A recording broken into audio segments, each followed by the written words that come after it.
Hello, my name is Michelle Francis. Um, Today is Wednesday, the 10th of May, 2023. I'm here to talk about Sasha Johnson, and I feel now is as good a time as any. I was flicking through the YouTube and going through a lot of the videos on Sasha Johnson, and basically, I want to say that Sasha stayed in my house, in my home, for a few months um, during the 2020 Black Lives Matter protests. And we all met on the same day, a group of us, and we all got together after our initial meeting at a protest in central London um, in Westminster by Parliament Square. And we sort of we formed our own little group, and we were all actively campaigning and protesting for Black Lives Matter. Sasha got the limelight, and she was a, very good for that position.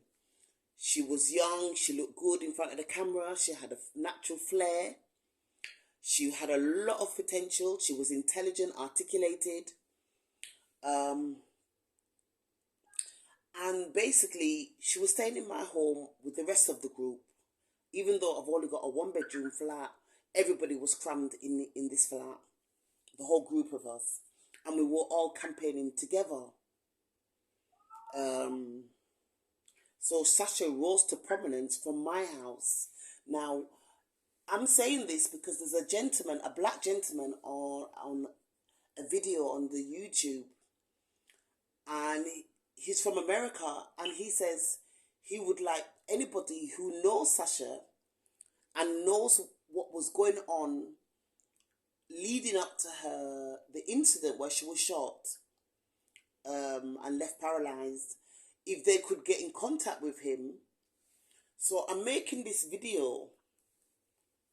I hope he sees it. I'll be very honest with you. I took Sasha like a daughter. I loved her very much like a daughter, and I really admired her and was very proud of her. Now, my position is, in regards to Sasha Johnson, I don't feel anything. I'm not going to lie. I don't really feel anything. I do think it's a shame, and it's really sad that somebody who had so much potential and was so articulated and had a natural flair and looked good for the cameras, in front of the cameras, and had a lot of potential really to bring the black issues, the black community issues pertaining to us as African people all over the world to the forefront. However, Sasha Schultz very soon became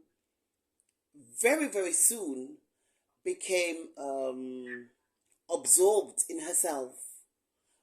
It was all about Sasha, not Black Lives Matter, not out there campaigning for black men.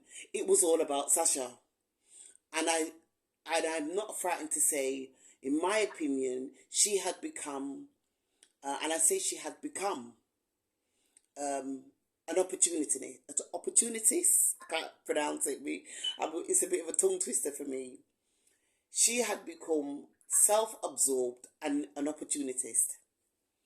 It was all about her building a career for herself when we were all a team, a group, and we were all actively campaigning on behalf of Black Lives Matter.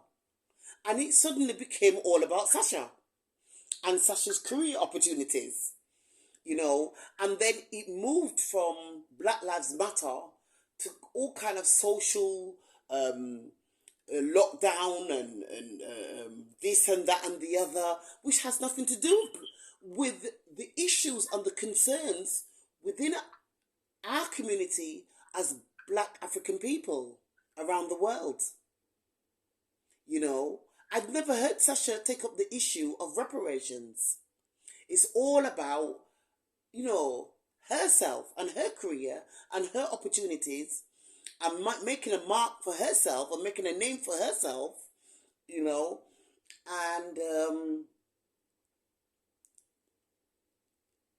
a lot of the concerns and issues of the pertaining to the Black community, the African community at large, just got pushed under the carpet. So it wasn't about Black Lives Matter anymore, you know. And basically, like I said, she started off really good.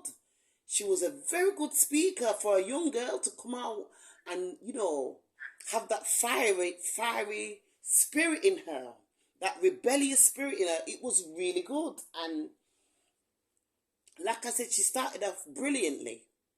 And then very quickly, she became self-absorbed and all about herself. Quite a few people remarked to me that it was all about her. You know, we were like her fans. We started off as a team, you know, actively campaigning for Black Lives Matter. And then all of a sudden, we became her sidekicks. You know, we were just there for her. Oh, yes, Sasha, no, Sasha. 3 bags full, Sasha. And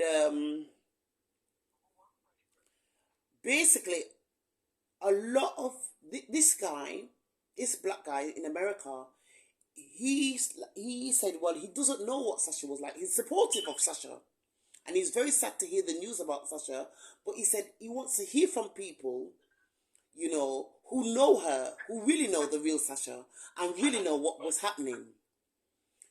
Because like he explained on his video, the media are very deceptive and they twist and turn things at a convenient for their agenda. So let me start off by saying, I don't even know where to start. The Conservative perspective, the Conservative Party perspective is very racist. They're very much, obviously, against Black Lives Matter. They keep focusing on the two or three women that are at the head of Black Lives Matter in America. They're focusing on these individual women when Black Lives Matter is about all of us as Black people, as Black African people all over the world. The Conservative Party perspective is very, very insultive.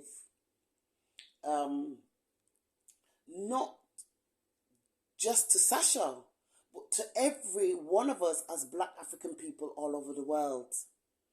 I mean, how could you portray all Black people as criminals, murderers, you know, thieves? That is absolutely ridiculous.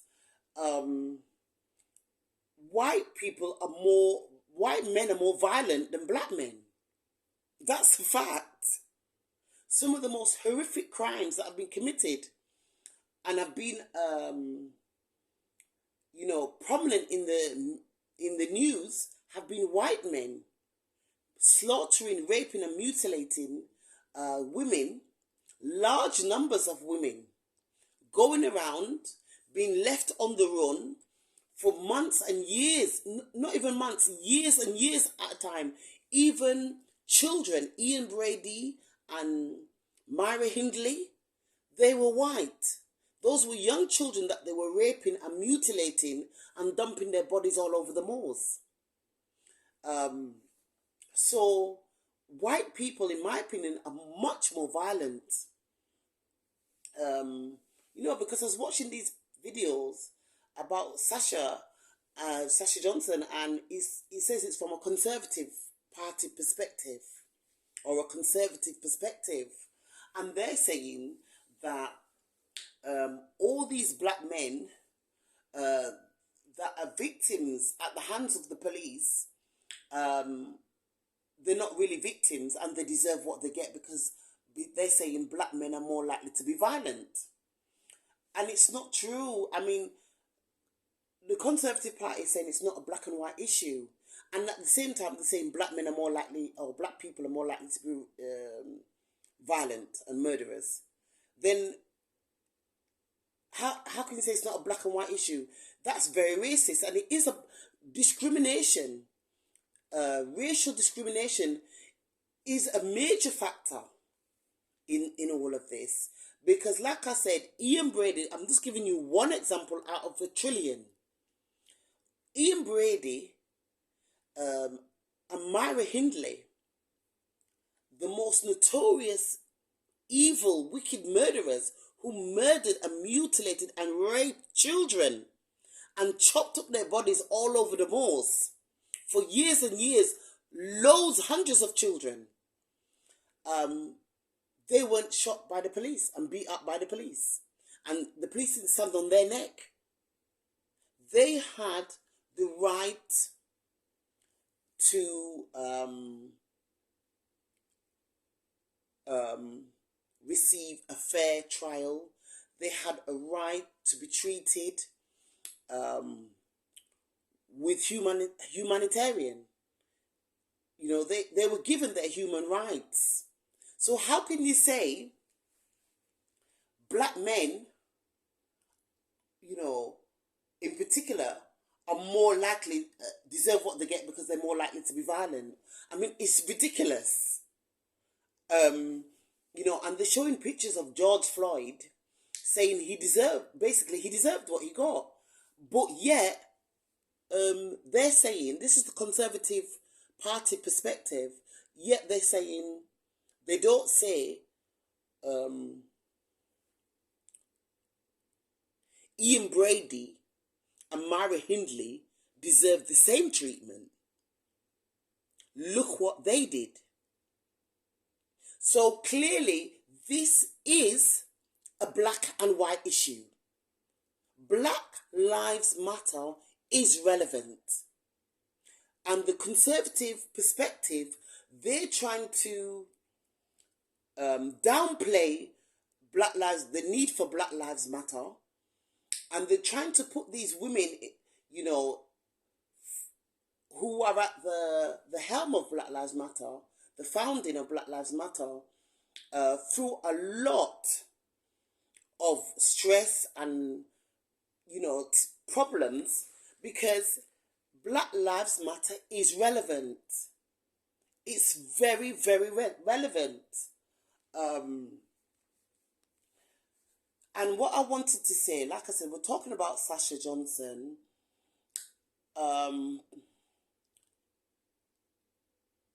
Sasha, like I said, she started off with good potential.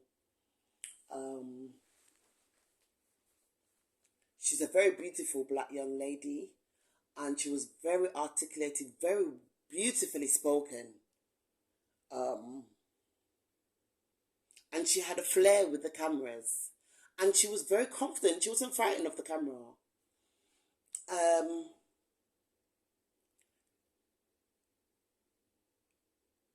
Like I said, it's a shame because that's what the white racists wanted. Anyway, Sasha was no angel. Of course, she was being played up. A lot of the situations were set up. She was being put under a tremendous amount of stress for a young lady. And, because when you're thrown into the limelight, the press, the media, must be very difficult to cope with mentally and emotionally, being in the limelight and under so much stress Everything you do is criticized, scrutinized, condemned. You know, it must have been a lot of intimidation. You know, so of course one would be expected at times to act out of character. Um, and then, but where there's a line. Where was at times she was acting out of character? I think with the stress, you know, she was pushed to limits. But at times, um,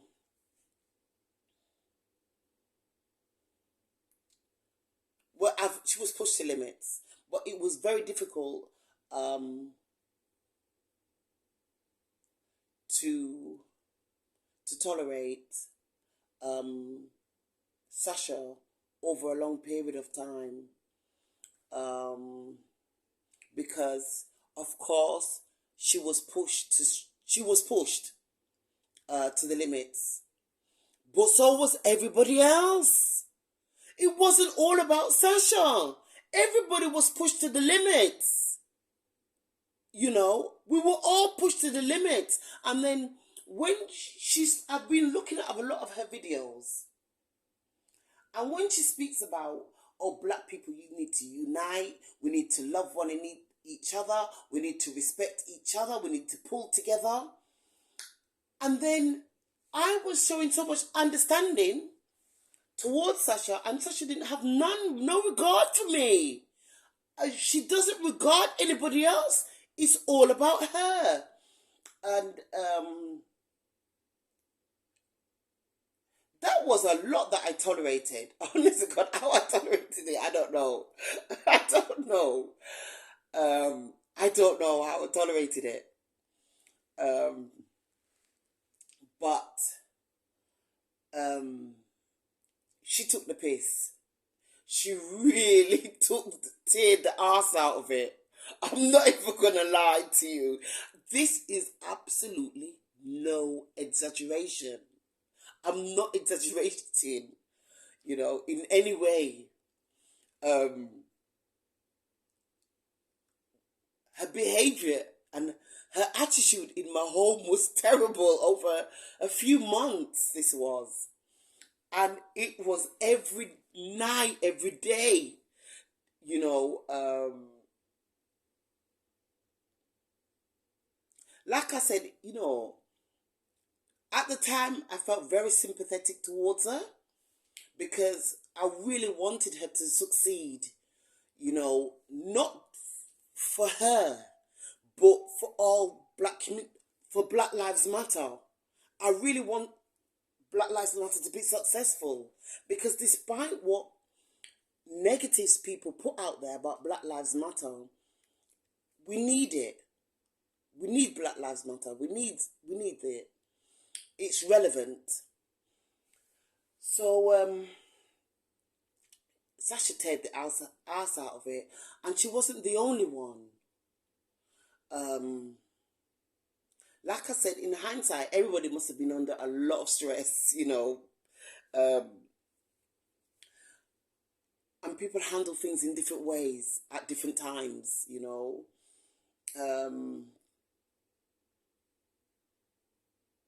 I mean, for how long can you stay, you know, remain kind of civil under really uncivil situations?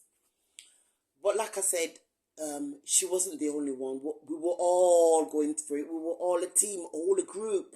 We were all going through it. And, you know, the way she treated me, spoke to me, behaved towards me, and in my home, I really don't know how I tolerated it. It was disgusting. There was no regard, no value, no respect, no empathy, no sympathetic, no understanding towards me. And I noticed that was pretty much her attitude in general towards black people. I mean, I had to take a knife out of her hand, a large carving knife, when she went to stab a black Jamaican young guy who was working for her restaurant run by her baby father, funded by her baby father. He was there working 24 hours. The chefs and the staff were working there 24 hours. Not 24 hours, but, through the time, the restaurant was open, and they weren't getting paid. Nobody was getting paid because it was a new business and they weren't attracting the customers. Now, the reason why they weren't attracting customers is because Sasha was out there supporting and promoting Black Lives Matter. So the white people refused to support that black business that they know was associated with Sasha Johnson. I went there once. Sasha took me there once. She drove there. And I noticed none of the white people, not one white person came. Nobody came into the shop. There was only one Asian man. He came in. He wanted to buy something. And he came in the midst of Sasha threatening to stab the chef.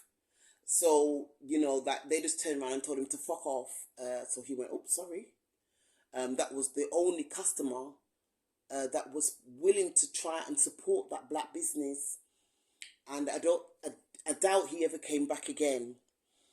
But none of the white people came there at all. They walked straight past.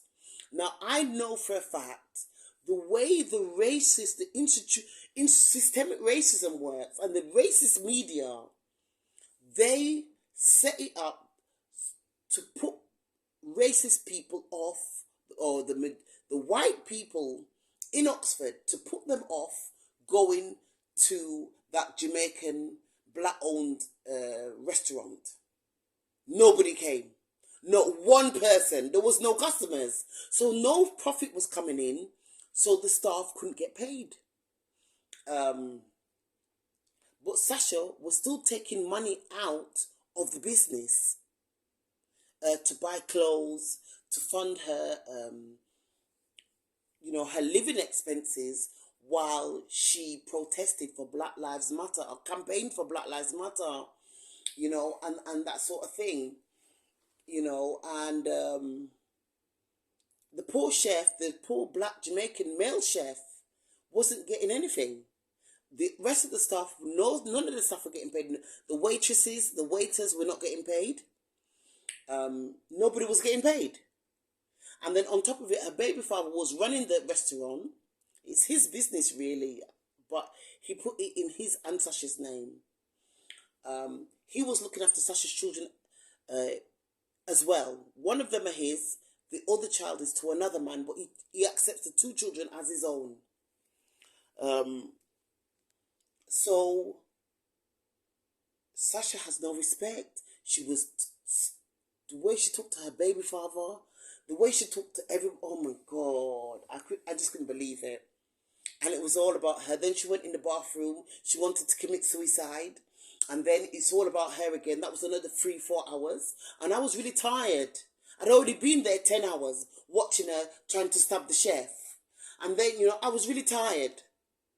We were protesting every day. We were campaigning every day. Out and up. And I needed to get home and sleep. And everybody was begging her on their knees. The baby father was crying and pleading. Everybody was begging. So Sasha commanded a lot of attention. She was a bit of a drama queen and an attention seeker. She often did that and demanded a lot of attention. It was all about her. And all this idea of domestic violence, I'm not being funny, but she only told me her baby father used to take away her mobile phone. That's not my idea of domestic violence. I think, some people tear the arse out of it. they claim this violence and that rape and this, and not another them. Not another them. They're just capitalizing off, oh, I'm traumatized. Oh, any little thing, any little rubbish, and they're traumatized. They don't know what it is to be a victim of violence, sexual violence, childhood rape, abuses. They don't have a clue. It is very true. I've heard somebody portray her as a spoiled child. No doubt she was a spoiled child. Yeah, she even admitted to me that she got all the attention because she was the pretty sister, and the other sister wasn't as attractive as her when they were growing up, and her parents gave Sasha all the attention, and the other one missed out on the attention because she wasn't as pretty as Sasha, and she was always in the shadow of Sasha. Sasha sat there and told me in my own house. So I know for a fact Sasha was spoiled, and it's very, very obvious if you know Sasha on a personal level. And I find some of these young people, any little thing, and they're traumatized. They can't cope with nothing. They're useless. They're drama queens, and they're pathetic, and attention seekers. So anyway, I'm trying to give people an honest overview, and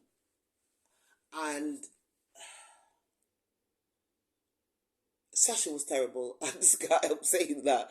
But in saying that, she most definitely was getting very serious death threats, and they were relentless. And they were from white racists. The police deliberately ignored her, Sasha, when she complained to the police over the phone and down at the police station in person. They ignored her. They didn't want to know because they knew who she was. They knew what she stood for, should I say.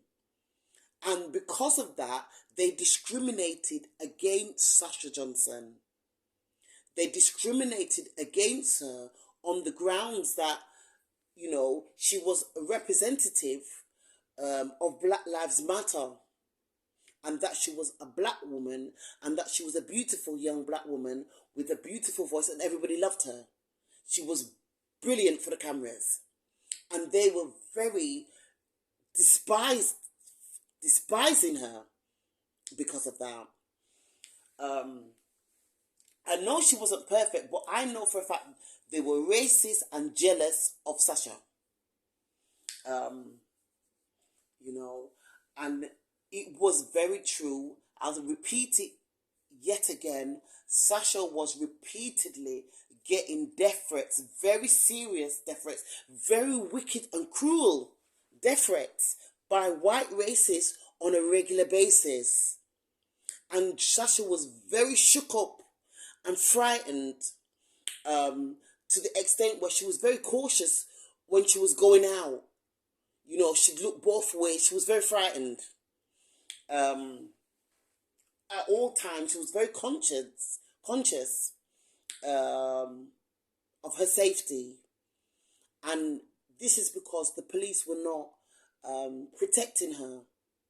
The police refused to protect her, so it made her very anxious. Very anxious that the police were refusing to protect her. And they knew she was getting death threats. She was reporting it. She showed them the evidence on the phone. And they knew these were serious death threats. And the police discriminated against her on the grounds of race and on the grounds of her position. Her newly acquired position as a representative of Black Lives Matter UK. So there you are, basically. I hope I've given you. And the other thing is, Charles Gordon is the founder of the TTIP. He runs the TTIP. It belongs to him. It's his political party, basically. He's a multimillionaire. He's a black man. I believe he's Jamaican background. I'm not sure, but I know it's Caribbean. He's a lovely person. He's a gentleman. He's very polite, very respectful, very dignified. But I think the blame in regards to Sasha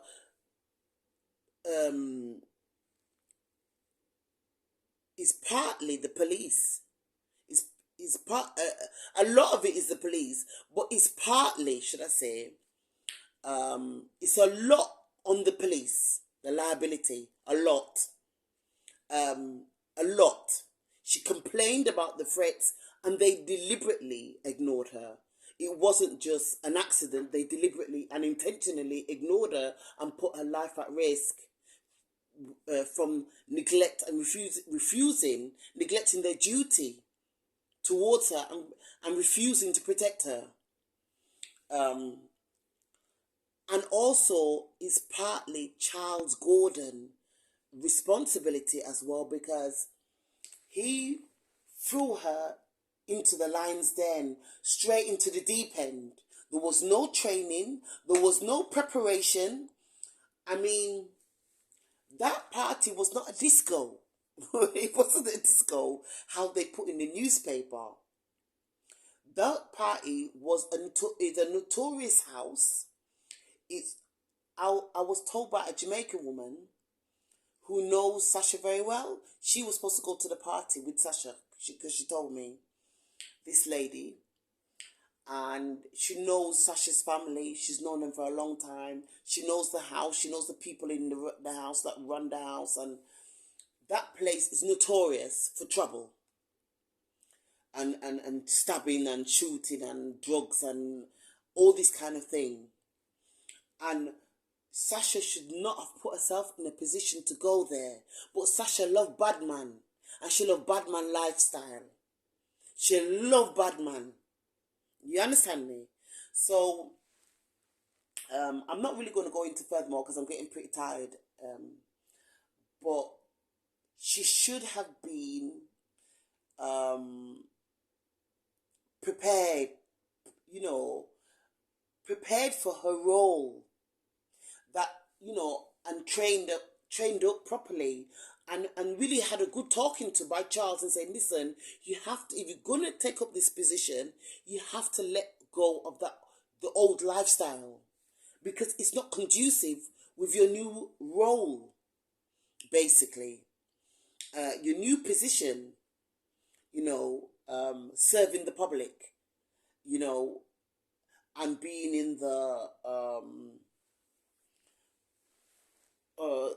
political party on a higher level. So basically,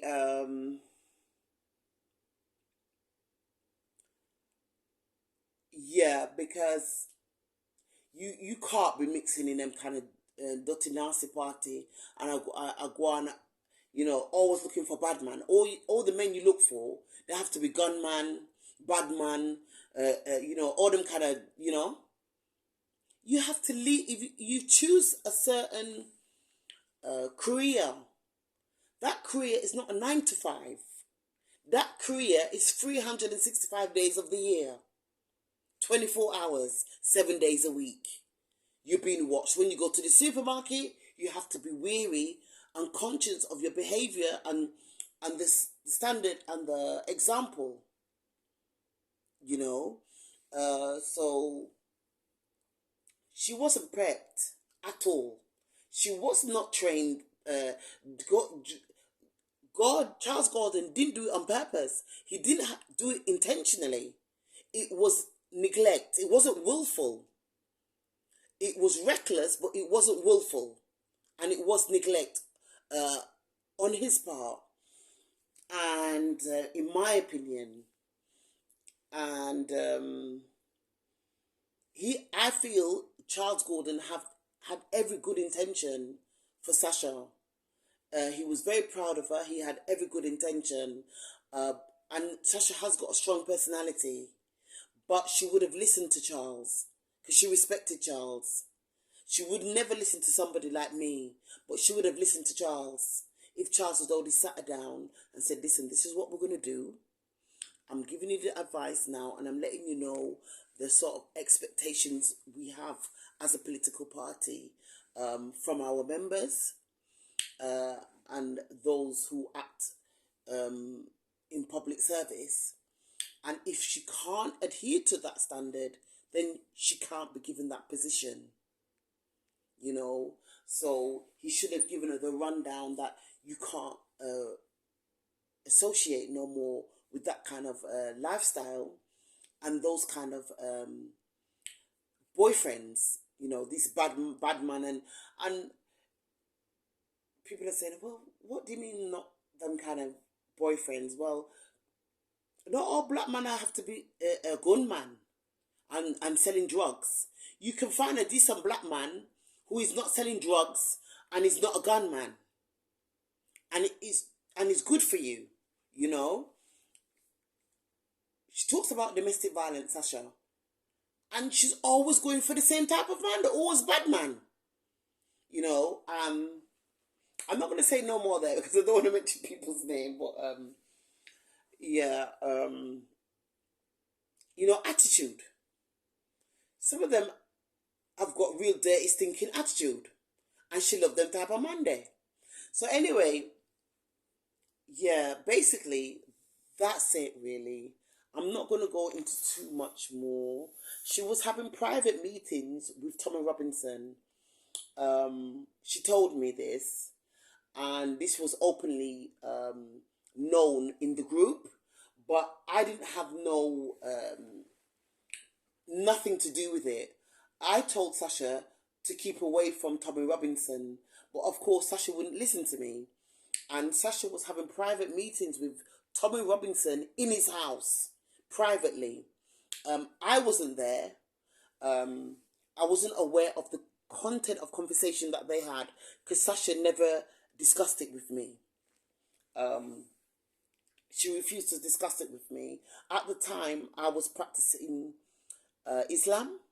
I was a Muslim. And Tommy Robinson does not like Muslims. And he is very racist. The the BNP and the EDL and the English Defence League and all the others, I mean, they are racist towards black, Asian, Muslims, you name it. Anybody who's different to them. Sasha should not have been having meetings with Tommy Robinson, private meetings with him in his house. What were you trying to negotiate with an effing racist like that? Basically, what were you trying to do? Convince him to change his opinion? A deep-rooted racist like that? That was a bad idea. She's promoting Black Lives Matter. He's not about that. She should not have been having private meetings with him. Anyway, there you are. She had a lot of potential. She was a beautiful young lady. Very well articulated. And she was a natural in front of the camera. She was born for that job. To be quite frank. You know, she was born to be in front of the camera.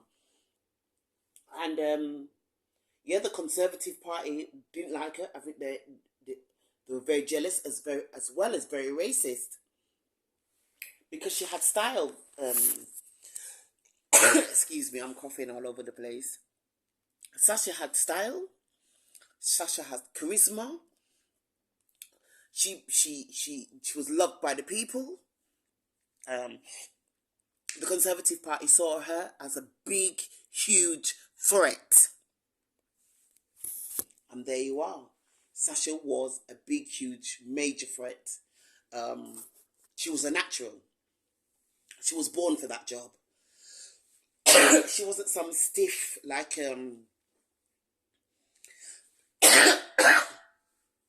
Candice Owens, or she had a natural flair, charisma. The people loved her. She had it all going. She was just a natural, and because of that, she was a threat. And she might not have recognized it, but she was a major threat. And there you are. That's my take on it. My name is Michelle Francis.